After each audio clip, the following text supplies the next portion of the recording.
je suis ravie de vous retrouver aujourd'hui pour une nouvelle vidéo.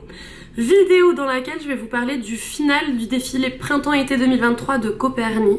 C'est le final que vous avez tous vu passer sur vos réseaux sociaux avec Bella Hadid qui se tenait presque toute nue sur un podium alors qu'elle était aspergée d'un espèce de liquide blanc qui se durcissait au fur et à mesure sur son corps pour devenir une robe. Un final qui a fait beaucoup parler de lui lors de la Fashion Week à Paris en septembre. C'est carrément, je pense, le moment le plus épique de toute cette Fashion Week. J'avais envie de parler de ce final aujourd'hui parce que il a fait le tour du monde et que tout le monde s'est enthousiasmé, s'est dit ça y est, Coperni est entré dans l'histoire de la mode grâce à ce final. Je voulais donc dans cette vidéo discuter de pourquoi est-ce que c'est devenu viral et de est-ce que en effet ça assure le fait que Coperni soit entré dans l'histoire de la mode ou non. Est-ce que finalement c'est seulement un coup de marketing assez brillant ou est-ce qu'au contraire il se passe quelque chose de vraiment pertinent, vraiment intéressant pour l'histoire de la mode dans ce final. En fait j'avais envie de savoir pourquoi est-ce qu'on a tous été complètement fascinés, complètement happés par cette vision-là, par ce final-là, par cette performance. Donc cette vidéo elle va se construire en 3 temps, on ne se refait pas encore une fois. Dans un premier temps j'ai envie de parler du fait que dans ce final ce qui est assez fou et ce qui est captivant c'est le fait que par l'intermédiaire du corps de la mannequin, de Bella, on ait une vision du beau. Ensuite, dans un deuxième temps, je vais parler du lien entre la mode et l'art de la performance, notamment au regard du défilé d'Alexander McQueen 1999 qui s'appelle le défilé numéro 13 parce que selon moi il y a un lien assez fort qui se dessine. Et dernièrement je vais interroger finalement l'intérêt commercial, l'intérêt marketing de ce final là pour essayer de déterminer si oui ou non ça fait partie de l'histoire de la mode désormais ou pas. Voilà, commençons sans plus tarder.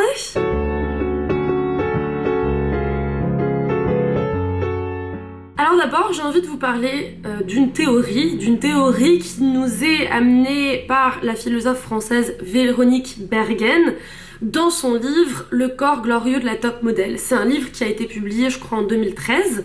J'avais déjà fait une vidéo sur ce livre il y a quelques années, donc je sais pas ce qu'elle vaut, si elle est bien ou pas, mais je vous la mettrai quand même en barre d'infos si ça vous intéresse. Et c'est un bouquin dans lequel Véronique Bergen dresse une espèce d'analogie entre les mannequins et les anges.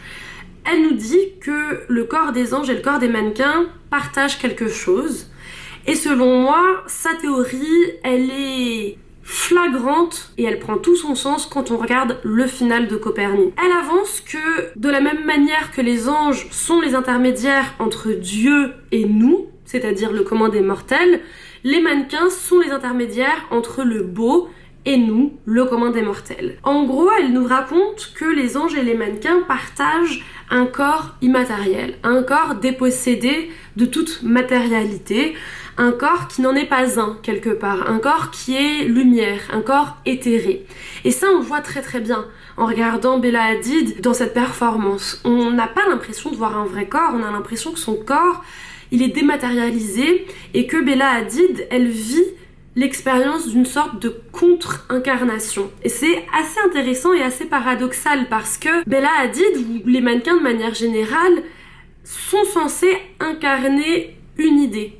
Or, cette idée, elle ne peut s'incarner que par le sensible, que par le corps. Donc en fait, Bella Hadid, elle nous donne l'accès à une vision transcendantale du beau par l'intermédiaire de son propre corps, alors que ce propre corps, il est devenu un mirage ou du moins une image quoi. Et cette vision transcendantale de la beauté qui est mise en place dans ce défilé-là, elle ne peut se faire qu'à travers le défilé. Et le défilé, c'est le lieu du sacrifice selon Bergen, c'est-à-dire que le corps du mannequin, ici le corps de Bella, il est jeté en pâture au regard, il est offert, il peut pas se défendre, il est mutique. Il ne peut pas parler, il est exempté de toute parole et nous, on le regarde. Et c'est aussi une sorte de sacrifice selon Bergen parce que le corps du mannequin, il tend à contrecarrer la petitesse de nos corps à nous, qui sont des corps, empreints de matérialité, des corps gauches, des corps dont on ne sait pas quoi faire finalement. Et tout le paradoxe, c'est que alors que le corps de Bella, il est jeté en pâture et qu'on l'a tous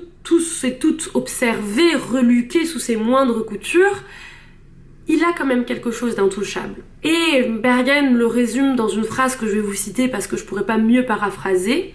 Elle écrit que l'un des paradoxes de la mode s'énonce comme suit. La mise en valeur en gloire du corps aboutit à son absentification, à son immatérialisation. Bella Hadid, elle incarne dans ce défilé, dans cette performance finale, l'allégorie de la femme.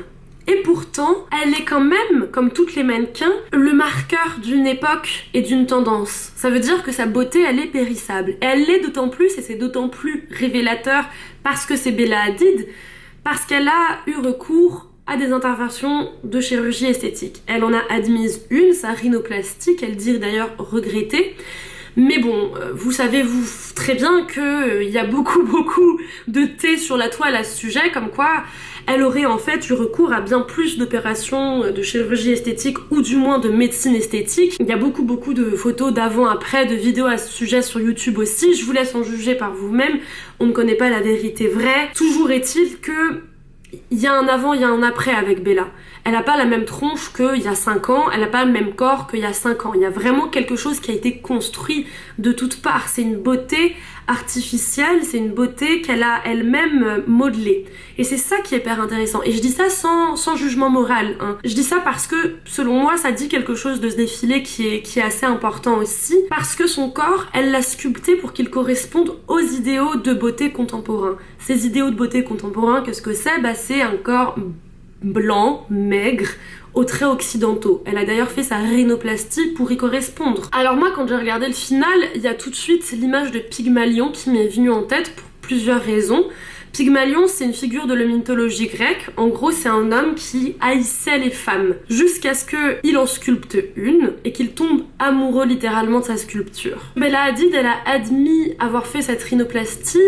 Et je crois aussi qu'elle a admis avoir des troubles du comportement alimentaire, du moins si elle en a pas. Si vous connaissez un peu sa mère Yolanda, il y a plein de clips aussi qui circulent sur le net sur la manière qu'elle avait de toujours mettre ses filles sous diète extrême, etc. Et encore une fois, il suffit de voir le corps de Bella avant et le corps de Bella maintenant pour se rendre compte que bon, il s'est passé quelque chose quand même. Bella a aussi dit dans une interview pour Vogue qu'elle souffrait de beaucoup de troubles psychologiques, etc. Donc Bella, c'est quelqu'un qui ne va pas bien dans son corps, qui est mal dans son corps, qui même haïssait son corps. Et donc elle l'a transformé. Elle l'a remanié de A à Z pour faire en sorte qu'il lui plaise, pour faire en sorte qu'il devienne un espèce de cyborg de beauté. Donc selon moi, Bella Hadid, elle incarne Pygmalion et la statue dont Pygmalion tombe amoureux. Elle incarne la muse, mais aussi l'artiste. Elle est l'artiste et sa muse parce que sa robe, c'est son corps. Et ça, on s'en rend compte quand on voit le produit blanc se durcir au contact de sa peau. Et on se rend compte, pendant ces 6 à 9 minutes, en tout cas moi, je me suis vraiment rendu compte que l'apparence détient une valeur ontologique propre. Qu'est-ce que ça veut dire ? Ça devient un petit peu plus technique, mais c'est un mot compliqué pour dire finalement quelque chose d'assez simple. En gros, le corps et la robe ne font qu'un. On constate, en regardant cette performance, qu'il y a un lien intrinsèque entre l'être du sujet et sa représentation en image. La parure, c'est pas qu'un enjolivement. Elle révèle une nouvelle modalité de l'être dont on n'avait pas conscience jusqu'alors. Et ça, on s'en rend vachement bien compte dans ce final. C'est pour ça que c'est fascinant. Et cette robe, elle est conçue sur le corps de Bella. Il y a que Bella qui peut la porter. Et ce qui est intéressant, c'est que les 2 stylistes qui sont derrière Copernic, qui s'appellent Sébastien Meyer et Arnaud Vaillant, ils ont appelé cette collection femme au singulier. Ça n'a rien d'anecdotique, on va y revenir. Et ils ont déclaré dans leur dossier de presse, je cite, que c'est notre célébration des silhouettes féminines des siècles passés. Alors moi, quand je lis ça, je m'interroge, comment est-ce que ce défilé peut être une célébration des silhouettes des siècles passés, alors que déjà son titre est femme au singulier, et qu'en plus la robe finale, dont tout le monde se rappelle, alors que personne ne se rappelle de la collection de toutes les robes qu'il y a eu avant, qu'on se le dise, en plus c'est une collection qui selon moi n'est pas non plus, enfin, casse pas 3 pattes à un canard, quoi. Cette robe-là, elle ne pourra plus jamais être portée que par Bella Hadid. C'est quand même assez paradoxal. Je veux dire, le titre du show, femme au singulier, ça veut bien dire qu'il ne peut y en avoir qu'une. Et que cette femme, c'est Bella. c'est la muse et l'artiste, c'est Pygmalion et sa statue. Et d'ailleurs, Bella, rien qu'en son prénom, il y a déjà tout ce paradigme-là qui tient, quoi. Je trouve ça quand même assez fort. Alors dans le défilé, en effet, on voit différentes corpulences, différentes morphologies. Il y a des mannequins plus size. C'est un défilé plutôt inclusif, comme ça se fait maintenant. Enfin, plus ou moins, c'est encore très très discutable parce que les défilés de cette dernière Fashion Week sont quand même encore très focus sur la silhouette maigrissime du mannequin. Mais ce qui est intéressant avec ce final, c'est que si oui, on peut s'intéresser à toute l'histoire des silhouettes féminines, il n'en reste pas moins que le présent, ou du moins le futur de la mode, c'est la silhouette de Bella, c'est cette dernière performance. Et qu'est-ce que ça nous dit? Ça nous dit que c'est un corps reconstruit, un corps technologique, un corps bionique quelque part. Cette performance, c'est la dernière marche, c'est la finalité, comme si tout le défilé se passait de manière un peu téléologique pour aboutir à cette performance qui marque, une nouvelle ère. Une ère dans laquelle l'idéal de beauté n'est plus naturel, mais bien artificiel et revendiqué comme tel. Et ce nouveau type de morphologie qu'on voit avec le corps de Bella Hadid, c'est un type de morphologie artificielle dans le sens où, malgré le fait qu'elle dise qu'elle n'ait eu qu'une rhinoplastie, enfin bref, c'est un autre débat encore une fois, c'est quand même un type de beauté dont on sait qu'il n'y a rien de naturel. Et ça, il y a deux penseurs qui l'ont théorisé. Le premier à l'avoir théorisé, c'est René Girard, un philosophe français du 20e, début du 21e. Dans un bouquin qui est pas mal, qui s'appelle Désir et anorexie, qui est un truc comme ça, un bouquin qu'il a écrit en 2007. En fait, à la fin de ce bouquin, il y a un entretien avec le philosophe dans lequel il dit qu'aujourd'hui, on assiste à l'avènement d'un nouvel idéal de beauté féminin qui est assez groundbreaking, dans le sens où c'est un idéal dont on sait qu'on ne peut pas l'atteindre de manière naturelle. C'est un idéal à proprement parler monstrueux. Les travaux à 20h, je disais donc que c'est un corps qui étymologiquement est monstrueux. Monstrueux, monstre, ça nous vient dans l'étymologie de prodige, de miracle. Ça veut dire que c'est un corps qui a quelque chose de complètement fantastique, qui va à l'encontre de la loi naturelle, comme je le disais. Donc la femme Copernie, elle entre dans l'histoire de la mode en effet quelque part, parce qu'elle marque un tournant dans notre relation au beau, à la beauté, parce qu'elle est l'incarnation d'une nouvelle morphologie, qui est une morphologie quelque part mutante.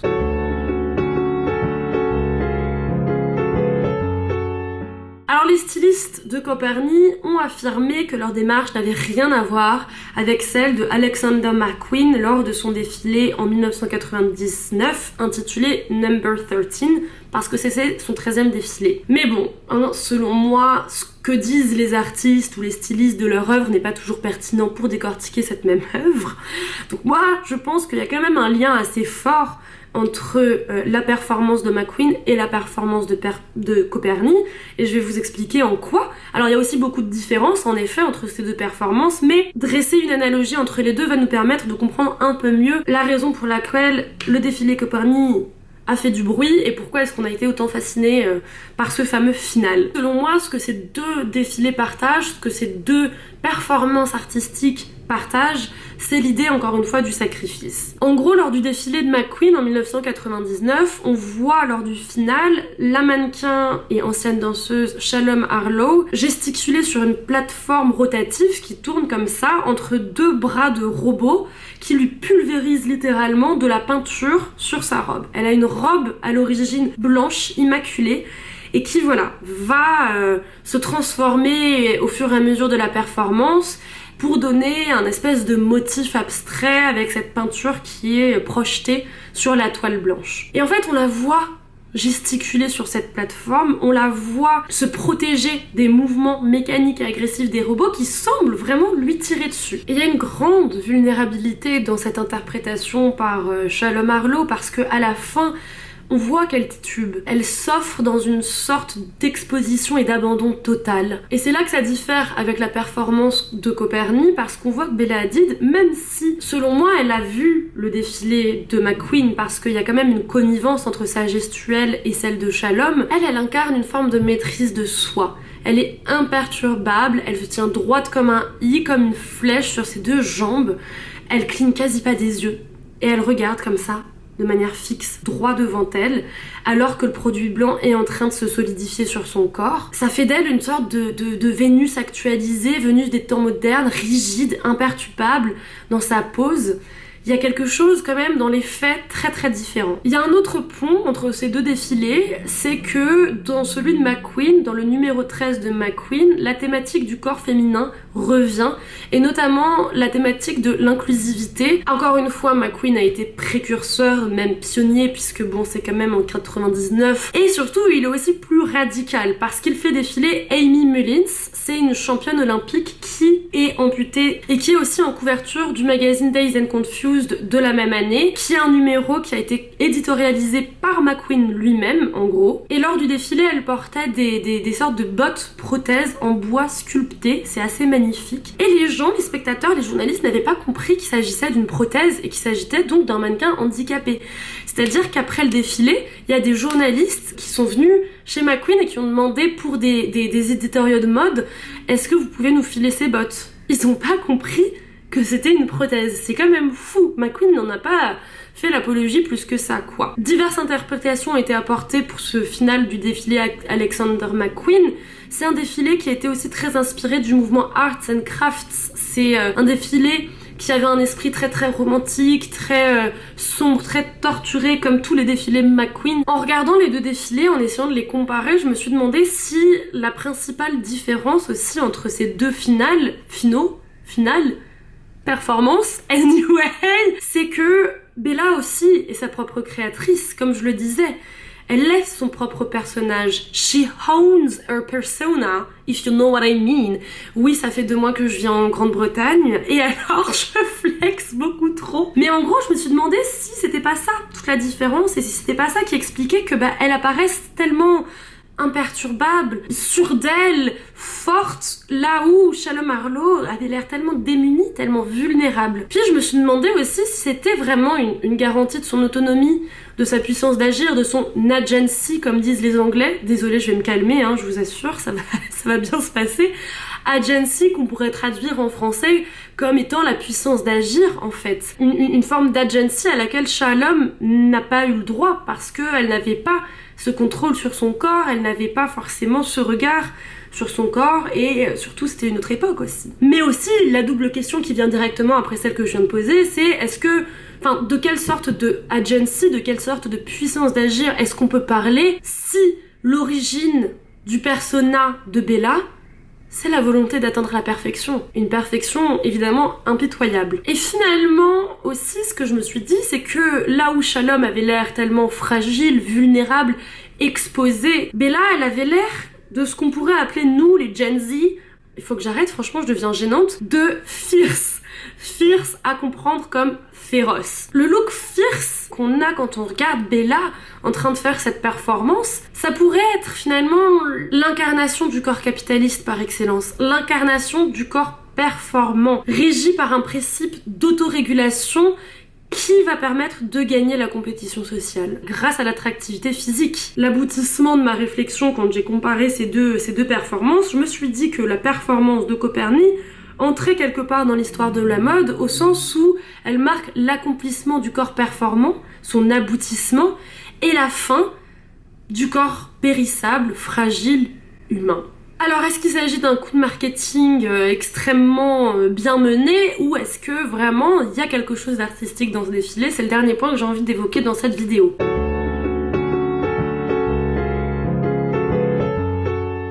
Copernic, c'est une marque extrêmement récente qui a seulement quelques années, et donc c'est une marque qui doit encore faire ses preuves, qui n'a pas encore d'histoire à proprement parler ou d'ADN, qui est difficilement reconnaissable. L'innovation est essentielle pour une jeune marque, surtout parce que le marché est saturé aujourd'hui.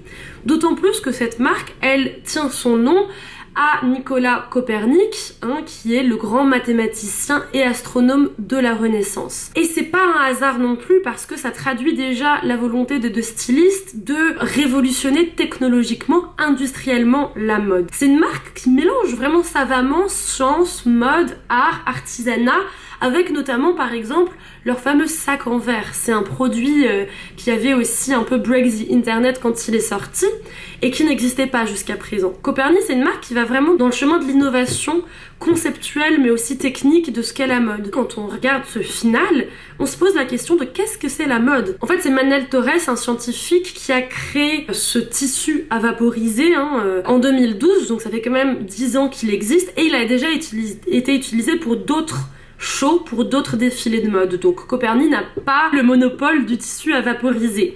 Mais ça n'avait jamais été utilisé de cette manière-là à découvert face publique. Et d'ailleurs, c'est Manel Torres lui-même qui spraye son tissu à vaporiser sur le corps de Bella avec une autre nana. Ces questions que ça pose sur le savoir-faire, sur ce que c'est la mode, sur ce que c'est le tissu, sur ce que c'est une robe, pour moi c'est des questions qui existent déjà dans la mode et qui ont été amenées notamment par Iris van Herpen. C'est une créatrice de mode qui a lancé sa griffe en 2007, donc ça fait quand même longtemps. Et pour moi, Iris van Herpen, c'est celle qui incarne le mieux tout ce questionnement autour de ce qui définit le tissu, de ce qui définit le savoir-faire de la mode, du prêt-à-porter, mais aussi de la couture, parce que Iris van Herpen, c'est de la haute couture, donc c'est encore un autre level, mais quand bien même. Parce que Iris van Herpen, elle utilise beaucoup les imprimantes 3D dans ses techniques d'impression, dans ses techniques de création, et plein d'autres techniques avant-gardistes dont je peux pas vous parler avec des termes trop spécifiques parce que franchement je n'y bite rien, mais c'est hyper impressionnant. Moi, c'est une créatrice que j'adore, que j'admire beaucoup. Je pourrais même faire une vidéo sur elle tellement c'est intéressant ce qu'elle fait et ce qu'elle soulève comme problématique par l'intermédiaire de ses défilés. C'est pour ça que moi ça me donne un peu l'impression que quand même ce final Coperni, c'était quand même un bon coup de pub, parce que dire que c'est un final qui a fait quelque chose qui n'avait jamais été fait dans la mode, qui entre dans l'histoire de la mode, qui a conçu quelque chose de tellement novateur, c'est quand même un raccourci qui me dérange un peu, parce que voilà, on peut pas oublier Iris van Herpen, on peut pas oublier que c'est une technique, le tissu à vaporiser, qui existe depuis 10 ans, on peut pas oublier Alexander McQueen, etc., etc. Et surtout, on peut pas oublier qu'aujourd'hui, les marques de mode, notamment celles qui sont en train d'émerger, sont obligées, pour percer, de créer des moments forts, des moments qui vont pouvoir être rediffusés, repartagés en masse sur les réseaux sociaux. Et c'est là où les deux stylistes de Coperni sont aussi des businessmen très smart, c'est parce qu'ils ont complètement créé ça de toutes pièces avec ce final. En gros, aujourd'hui, il s'agit plutôt dans le monde d'aujourd'hui de faire sa pub en faisant la promotion très concrète d'un objet ou d'un produit. Et ça, c'est notamment le philosophe Lipovetsky, qui est un philosophe qui a écrit ce bouquin L'Empire de l'éphémère en 83, qui parle de la mode et de la démocratisation de la mode. Eh bien, il nous dit que la pub aujourd'hui, elle doit véhiculer une promesse. La pub, elle vient compléter une métamorphose sociale selon laquelle l'individu, il cherche à se réaliser en achetant un produit.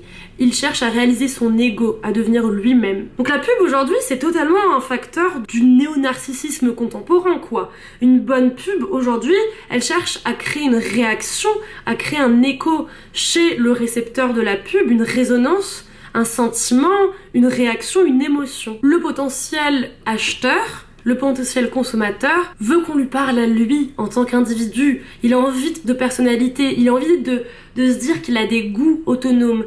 La pub doit s'adresser à lui en particulier et à personne d'autre. Et c'est exactement ce que fait Coperni avec ce final. C'est un événement, une publicité pour cette marque, parce que c'est un événement qui crée une émotion. Mais est-ce que cette émotion, elle est réelle si elle a pour but de vendre un produit? Ça, c'est un autre débat. Et en même temps, est-ce que c'est pas toujours le cas avec la mode, même du temps de McQueen? Parce que la mode, c'est pas seulement une forme d'art où voilà, pendant le défilé, on fait ce qu'on veut.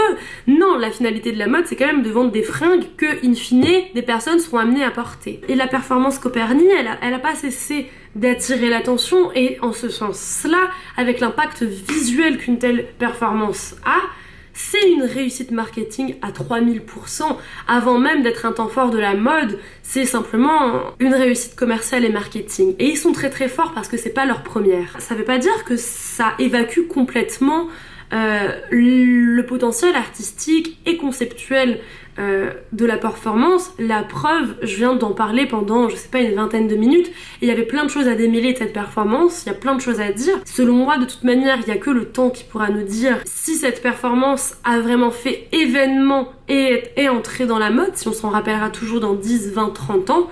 C'est évidemment pas moi qui vais me faire le juge aujourd'hui totalement impartial pour définir ça ou pas. Mais voilà, c'était des questionnements qui m'ont traversé en regardant cette performance qui est riche par plein de manières différentes, et je voulais un petit peu vous les partager.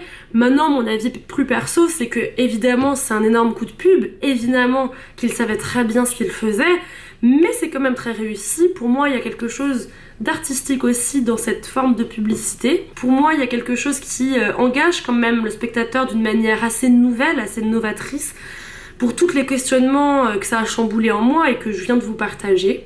Je sais pas ce que vous en pensez, n'hésitez pas à me dire ce que vous en pensez en commentaire. Franchement, je suis curieuse de savoir qu'est-ce que ça a créé en vous, qu'est-ce que ça vous a évoqué. Est-ce que vous êtes dans la team c'est de la merde, c'est juste de la pub et en vrai la collection était merdique, ou est-ce que vous pensez que c'est aussi un coup de génie? N'hésitez pas à me le dire en commentaire. Et puis je vous souhaite une très belle fin de journée, une très belle fin de soirée. Je vous dis à très vite, à bientôt.